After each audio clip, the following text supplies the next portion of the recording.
ჩინეთი დიდებული ქვეყანაა თავისი უნიკალური ტრადიციებით და გასაოცარი ადგილებით, თუმცა ამ ულამაზესი ადგილების მიღმა იმალება ზოგიერთი ძალიან საშიში და ამოუხსნელი რამ, რაც ხალხს დღემდე შიშის ზარს ცემს. დღევანდელ ვიდეოში გაჩვენებთ თუ რა აშინებს მთელ ჩინეთს. დავიწყოთ. ფენდუ, ქალაქი, რომელიც იანგცის მდინარის ნაპირზე ჩინეთის ჩონგცინგის მახლობლად მდებარეობს. თუმცა ეს არ არის ჩვეულებრივი ქალაქი, მას უწოდებენ სულის სამეფოს კარიბჭეს, ან უბრალოდ მოჩვენებების ქალაქს. ეს ადგილი თითქოს მიწას არ ეკუთვნის და არც ცას. იგი რაღაც შუაშია, სადაც ცოცხალი და მკვდარი ერთმანეთს ხვდება. ფენდუს ისტორია ათასობით წლის წინ იწყება. ლეგენდის მიხედვით ძველი ჩინელი წყვილი, სახელად ინი და ვანი, მთაში დასასვენებლად ავიდნენ და იქ ბუდისტ ბერებად დარჩნენ.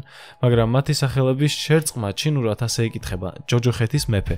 სწორედ ამან შექმნა მითი, რომ ფენდუ ის ადგილია, სადაც ჯოჯოხეთი რეალურად არსებობს. ფენდუში ჩასულ ადამიანებს მაშინვე სიწყნარე, უცნაური სიმძიმე და რაღაც ამოუცნობი გრძნობა ეწვევა. აქ უამრავი ტაძარია, მაგრამ ისინი არ არიან მშვიდობისა და მედიტაციისთვის აგებული. ქალაქის მთავარი ღირსშესანიშნაობაა მოხტუნავე ხიდი. ამბობენ, რომ თუ ხიდზე სიარულისას წონასწორობას დაკარგავ, ესე იგი შენი სული ჯერ კიდევ ცოდვებითაა დამძიმებული. სასამართლო დარბაზი. ტაძრის კედლებზე ძველ ჩინური მითოლოგიაზე დაფუძნებული გამოსახულებებია, წამების სცენები და სულების ტანჯვის გზები. ეშმაკის კარიბჭე, უზარმაზარი ქვის კარი, რომლის გადალახვაც მხოლოდ სუფთა სულებს შეუძლიათ.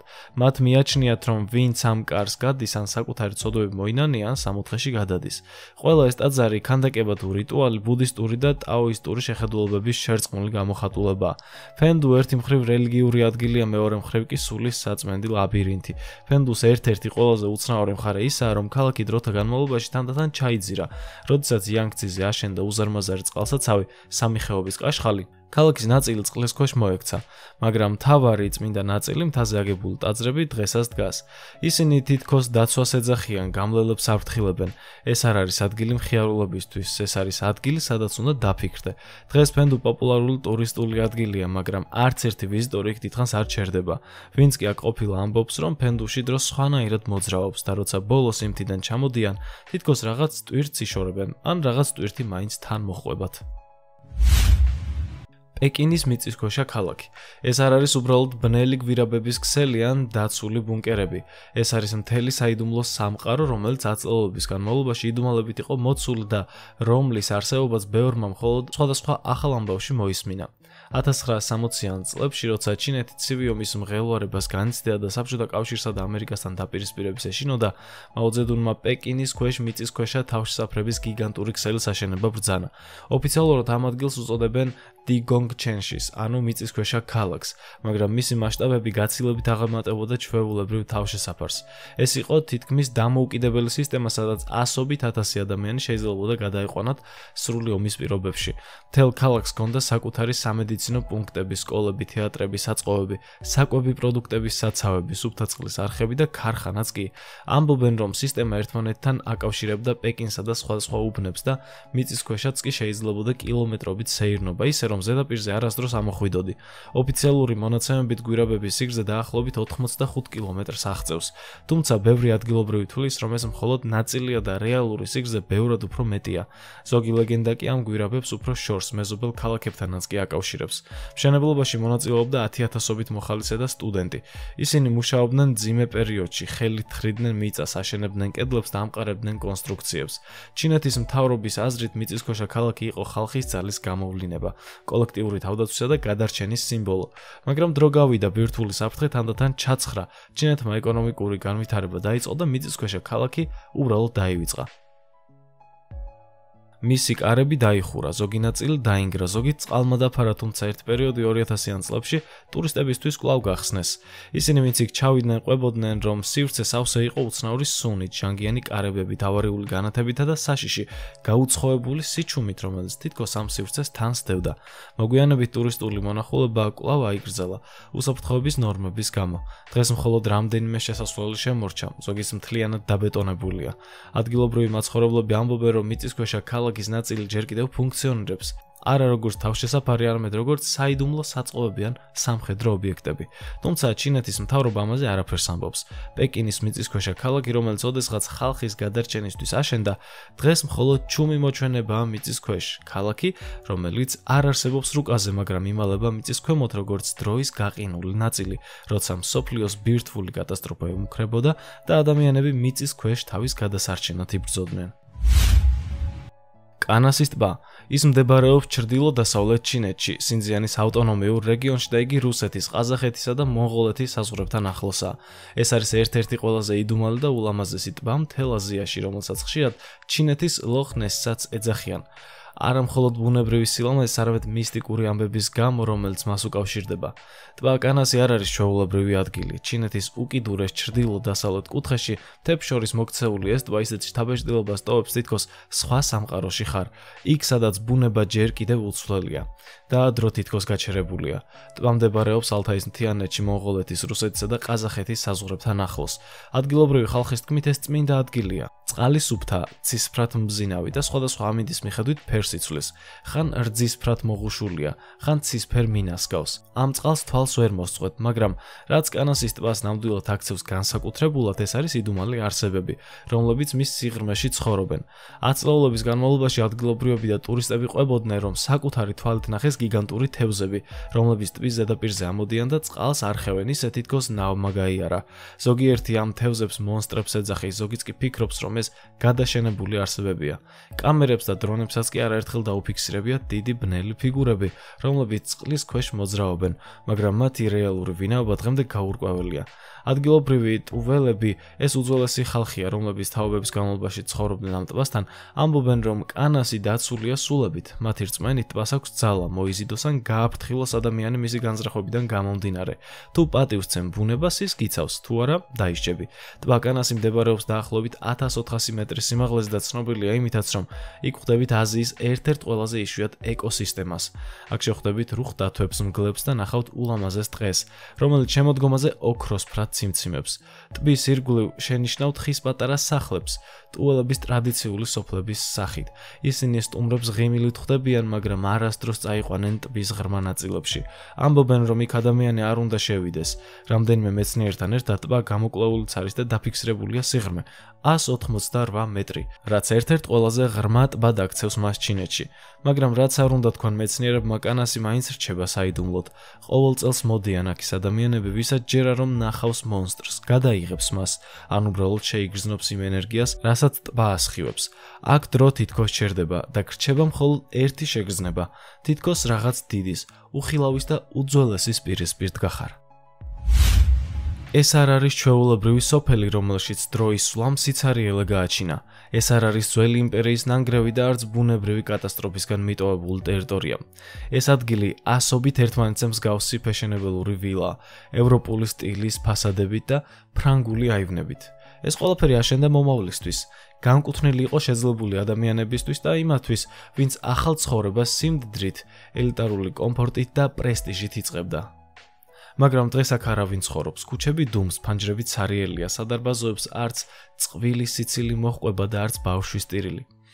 ეს არის ჩინეთის მიტოვებული მდიდრული ქალაქი, ვილების მოჩვენება, ქალაქი, რომელიც არასდროს გაცოცხლებულა. ყველაფერი დაიწყო ოცნებით. შეექმნათ საცხოვრებელი უბანი, რომელიც ევროპული სტილის ყველაზე დახვეწილი არქიტექტურით იქნებოდა გაფორმებული. დიდი პროექტი დაიგეგმა, ასეულობით 2 სართულიანი და 3 სართულიანი ვილა აშენდა ერთდროულად. მათ ჰქონდათ აივნები, თაღოვანი ფანჯრები და სვეტები, მარმარილოს იმიტაცია ფასადზე და შიდა ეზოები, რომლებშიც ძვირადღირებული მანქანების პარკირება უნდა მომხდარიყო. პროექტს მისცეს სიცოცხლის იდეა, ქალაქი, სადაც სიწყნარე და კეთილდღეობა გაერთიანდებოდა, უსაფრთხოება და მდიდრული იზოლაცია იქნებოდა გარანტირებული და ასე შემდეგ, მაგრამ ოცნება აუხდენელი დარჩა და ეს პროექტი არასდროს დასრულებულა. მას შემდეგ, რაც ვილები დასრულდა, ბაზარი გაიყინა. საცხოვრებლების ფასი აღმოჩნდა მიუწვდომელი იმ ადამიანებისთვისაც კი, ვისთვისაც ისინი აშენდა. ადგილზე არ იყო საჭირო ინფრასტრუქტურა, არც სკოლა, არც ჰოსპიტალი, არც მეტრო, არც საზოგადოებრივი ტრანსპორტი. ინვესტორებმა უკან დაიხიეს. მყიდველებმა კი უარი თქვეს, არც ტურისტები ჩადიოდნენ და ეს არ იყო ადგილი სანახავად, ეს იყო ადგილი საცხოვრებლად. სახლები ჩაიკეტა ისე, რომ არასდროს გახსნილა. შიგნით ავეჯიც კი არ შეუტანიათ. ზოგი სახლის იატაკზე ჯერ კიდევ დაგებულია პლასტმასის დამცავი ფენა, რომლებიც მშენებლობის დროს გამოიყენეს ახალ-ახალ იატაკზე. თითქოს დრო გაჩერდა სწორედ იმ წამს, როდესაც მუშებმა თავიანთი ჩაქუჩები დაყარეს და თქვეს: ხვალ გავაგრძელებთო. დრო გავიდა და სახლების კედლებზე უკვე მზის ლაქებია. თითქოს ადამიანი წუთი-წუთზე დაბრუნდება იქ და იმ სადარბაზოების კედლებს შეღებავს, თუმცა არა. ქარი კუთხეებში მტვერს აგროვებს, მინისაივნებზე ღამურები ბუდობენ და ქალაქი იძირება საკუთარ სიჩუმეში. ვილები, რომლებსაც წესი ცხოვრებისთვის უნდა ემასპინძლათ, დღეს ცარიელია, სულ უფრო ჰგავს ის საფლავებს. აქ არაფერი არ დანგრეულა, ყველაფერი მზადაა საცხოვრებლად, მაგრამ სწორედ ეს მზადყოფნა აქცევს მას ყველაზე უცნაურ მიტოვებულ ქალაქად. ეს ქალაქი დღეს ჩინეთის ეკონომიკური აჩრდილია. დროის გაყინული სურათი თუ როგორ შეიძლება დიდი გეგმა ადამიანების გარეშე უბრალოდ ჩრდილად იქცეს. ეს აღარ არის ადგილი, რომელიც ელოდება მოსახლეს, ეს არის ადგილი, რომელიც ცხოვრებას ვერ დაეწია და ასე დარჩება, სანამ ბუნება საბოლოოდ არ დაიბრუნებს იმას, რაც ადამიანს არ გამოუყენებია. ლუმენის გამოქვაბულები ჩინეთის ერთ-ერთი ყველაზე შთამბეჭდავი და წმინდა ძეგლია, რომელიც თითქოს ადამიანმა კი არა, ღმერთმა დახაზა ქვის კალმით. გამოქვაბულებს ხვდებით ლუოიანის სამხრეთით, ჰენანის პროვინციაში, მდინარე ისუის ორივე ნაპირზე და საუკუნეების განმავლობაში მიიჩნეოდა ბუდისტური სიბრძნის, ძალისა და სიწმინდის კარიბჭად. მაგრამ ეს ადგილი არ არის უბრალოდ გამოქვაბულების ჯგუფი. ეს არის ქვით გაკეთებული ქალაქი, უზარმაზარი ბიბლიოთეკა, რომლის თითოეულ კედელზე ამოტვიფრულია ლოცვა, მედიტაციის ხმა. ყველაფერი დაიწყო ჩრდილოელი ვეის დინასტიის დროს, მე-4 საუკუნეში. იმ დროს ბუდიზმი ჩინეთში ძლიერ მკვიდრდებოდა, ხოლო იმპერატორებს სურდათ სულიერადაც დაეტოვებინათ თავიანთი კვალი და ამის საუკეთესო გზა იყო ქვის კედლებზე კვეთა. ასე გაჩნდა პირველი გამოქვაბულები, ღრმა მდინარის პირა კლდეებში, სადაც ბერებს შეეძლოთ განმარტოება და მორწმუნეებს თაყვანისცემა. მაგრამ წლებმა, საუკუნეებმა და იმპერიების ცვლამ ეს ადგილი გადააქცია იმათ, რაც დღეს არის. ათასობით ქანდაკება, ღრმა დამოჭრილი დარბაზები, სვეტები და ნიშნები. კედლები, რომელთა წარწერებიც ბუდისტური ისტორიის თითოეულ თავს ყვება. ყველაზე განსაცვიფრებელი ის არის, რომ ლუნმენის კლდეებში 100,000-ზე მეტი ბუდას ქანდაკება ამოკვეთილი. ზოგი სულ რაღაც რამდენიმე სანტიმეტრია, ზოგი კი უზარმაზარი, 17 მეტრამდე სიმაღლის. როცა მის წინ დგები, უბრალოდ მუხლები გეკვეთება. არა სიდიდით, არამედ იმით, რომ ხედავ. ეს არ არის უბრალოდ თქვა. ეს არის თითქოს სული, რომელიც ხელით გააკეთეს. ყოველი ნაკაწრი, ყოველი ღარი, ყოველი თვალის რკალი გაკეთებულია ხალხის მიერ, ჩვეულებრივი ადამიანის მიერ, ვინც ამუშავებდა ამ ქვას. ლუნმენის გამოქვაბულებში თითოეული გამოქვაბული თითქოს თავის სამყაროს გავს. მაგრამ ლუნმენი მხოლოდ სულიერი ადგილი არ არის. ის ასევე ისტორიული დოკუმენტია. გამოქვაბულების კედლებზე არის ათასობით წარწერა, უძველესი ჩინური ენით, რომელიც მოგვითხრობს იმპერატორების ბრძანებებს, მღვდლების შეწირულობებს და უბრალო ადამიანების ლოცვებს. ეს წარწერები არის მტკიცებულობა იმისა, რომ ეს ადგილი ერთდროულად იყო სამეფო და საერო, სულიერი და საზოგადოებრივი, წმინდა და ძალიან ადამიანური. საუკუნეების განმავლობაში ლუნმენი გადაურჩა ომებს, ბუნებრივ კატაკლიზმებს და რელიგიურ შუღლსაც კი.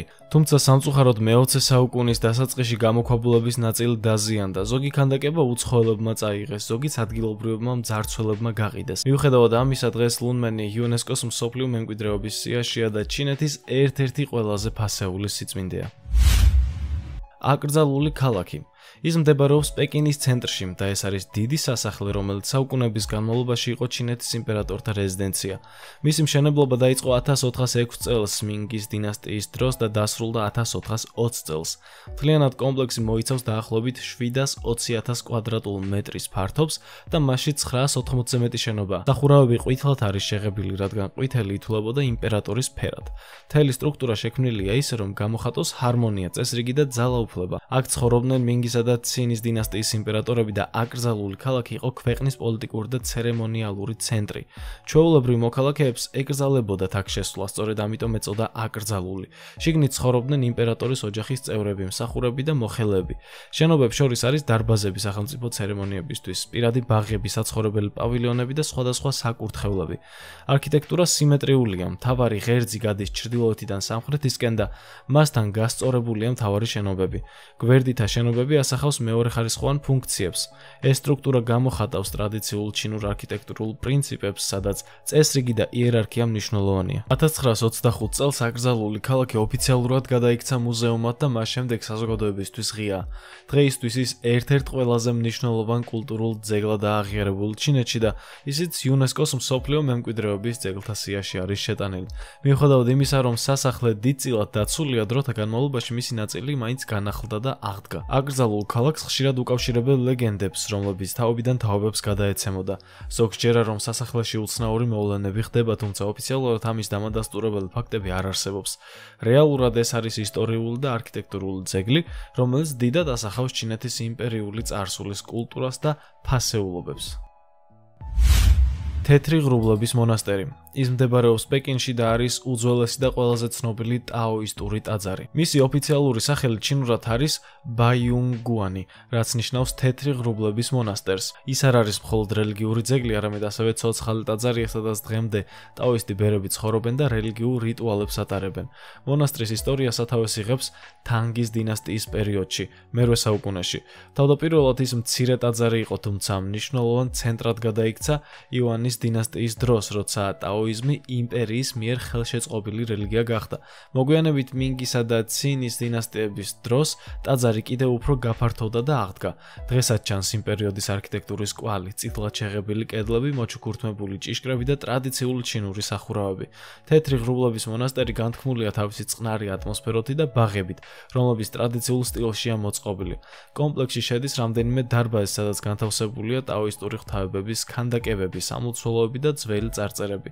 მთავარი ღმერთი, რომელსაც აქ თაყვანსცემენ, არის ლაოძი, ტაოიზმის ფუძემდებელი, თუმცა წარმოდგენილია სხვა ტაოისტური ფიგურებიც. ტაძრის მთავარი შესასვლელი მნახველებს ხვდება წარწერით, რომელიც ნიშნავს ამაღლებულ გზას, რაც ტაოისტური იდეალისკენ სვლის სიმბოლოა.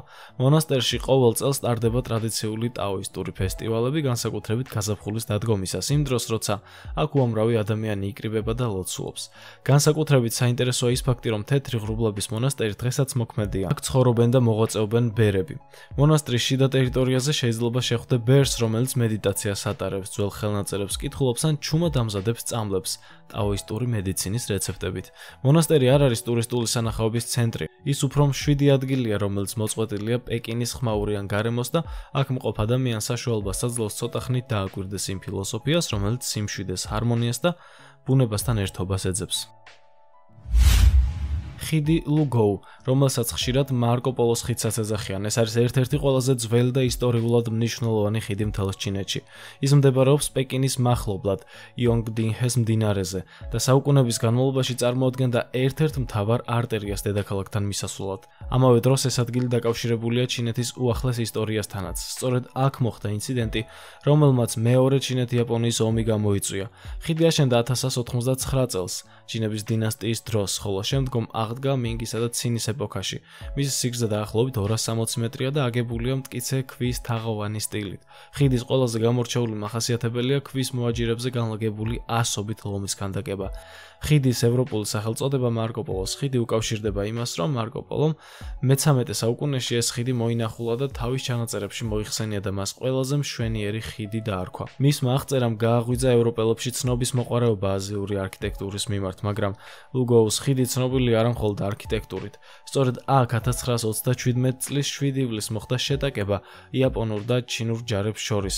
შემთხვევა, რომელიც ისტორიაში შევიდა როგორც ლუგოუს ხიდის ინციდენტი. იაპონიის ჯარმა განაცხადა, რომ ერთ-ერთი მათი ჯარისკაცი დაიკარგა და მოითხოვა პეკინის შემოგარენში შესვლა, რასაც მოჰყვა შეიარაღებული კონფლიქტი.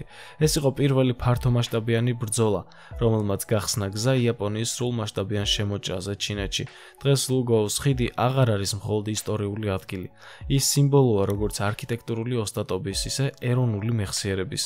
ხიდზე მოსიარულე ადამიანები ხშირად ჩერდებიან, ლომებს ათვალიერებენ, ფოტოებს იღებენ ან უბრალოდ მდინარის ხმას უსმენენ.